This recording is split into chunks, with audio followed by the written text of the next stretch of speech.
Hello everyone, मैं Vishal Kumar Singh talented coaching centre में आपका स्वागत है। आज हम आपको बीए पार्ट 1 के हिंदी पाठ्य पुस्तक पढ़ाने जा रहे हैं। दुरुस्वामिनी नाटक के आधार पर चंद्रगुप्त का चरित्र चित्रण करने जा रहे हैं। चंद्रगुप्त सम्राट समुद्रगुप्त का द्वितीय पुत्र है। रामगुप्त का छोटा भाई है। वह दुरुस्वामिनी का प्रेमी है और राज्य का वास्तविक अधिकारी वही था, क्योंकि स्वर्गीय समुद्रगुप्त ने राज्य का उत्तराधिकारी उसी को घोषित किया था। आंतरिक कलह को बचाने के लिए वह अपना राजा अधिकार अपने बड़े भाई रामगुप्त को सौंप देता है। अपने इस त्याग से अपने यश को फैलाता है। वही उसे पाठकों या दर्शकों को सहानुभूति भी प्राप्त कर लेता है। चंद्रगुप्त की चारित्रिक विशेषताएं।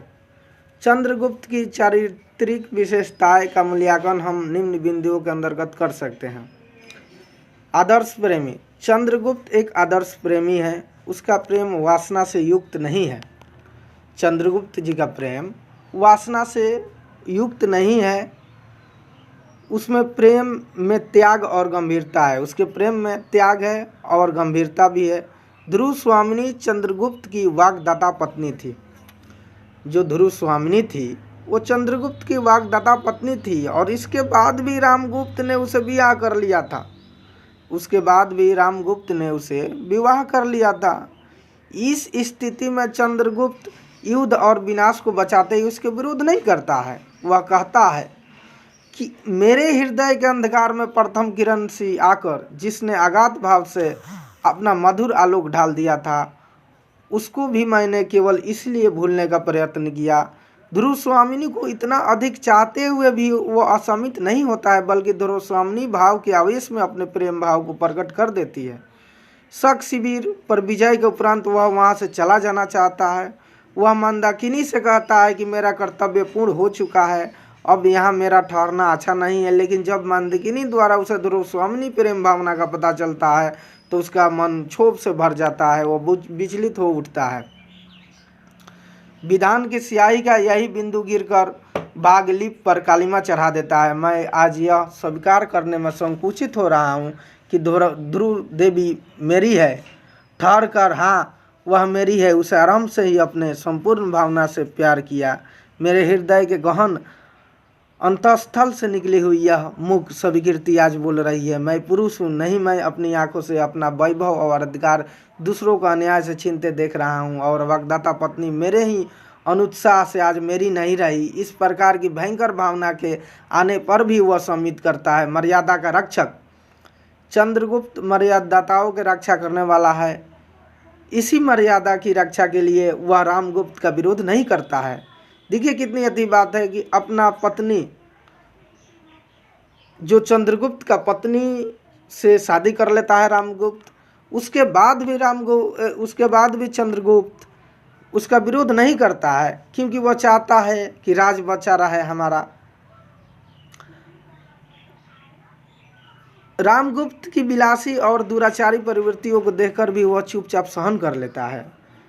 रामगुप्त जो था विलासी था, दुराचारी था, वासना से पूर्ण था, तो उस स्थिति में भी चंद्रगुप्त उसका सहन कर लेता है। लेकिन संधि प्रस्ताव के अनुसार जब रामगुप्त दुरुस्वामिनी के शक शिविर में भेजना चाहता है तो वह शांत नहीं बैठ पाता है।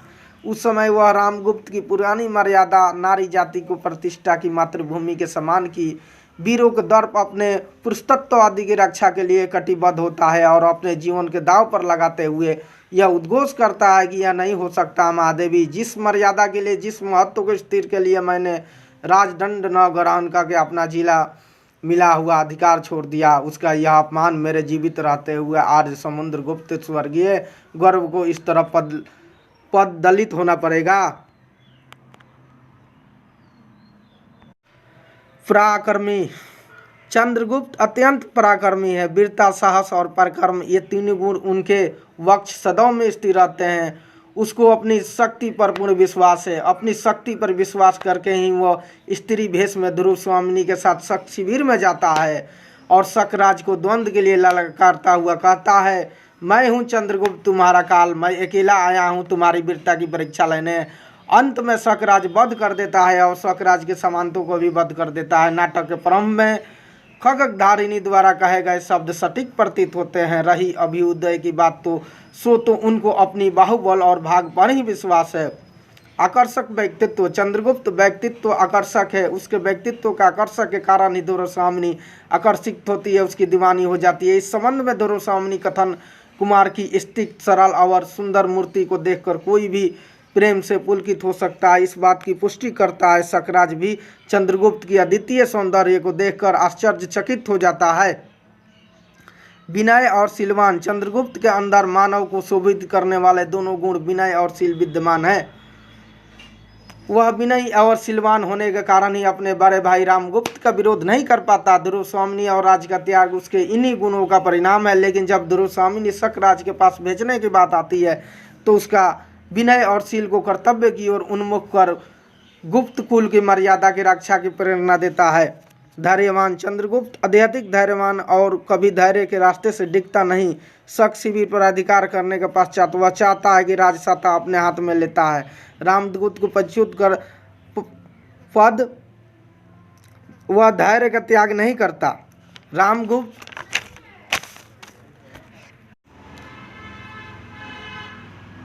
वीडियो में कही गई बात से अगर आप सहमत हैं तो चैनल को वीडियो को लाइक, शेयर, कमेंट और अभी तक चैनल सब्सक्राइब नहीं किए हैं तो सब्सक्राइब ज़रूर कर लीजिएगा और अपने दोस्तों के साथ व्हाट्सएप ग्रुप में शेयर कीजिएगा और बेल आइकन दबा दीजिएगा ताकि जो भी वीडियो डालूं उसका नोटिफिकेशन आपको मिल सके। धन्यवाद।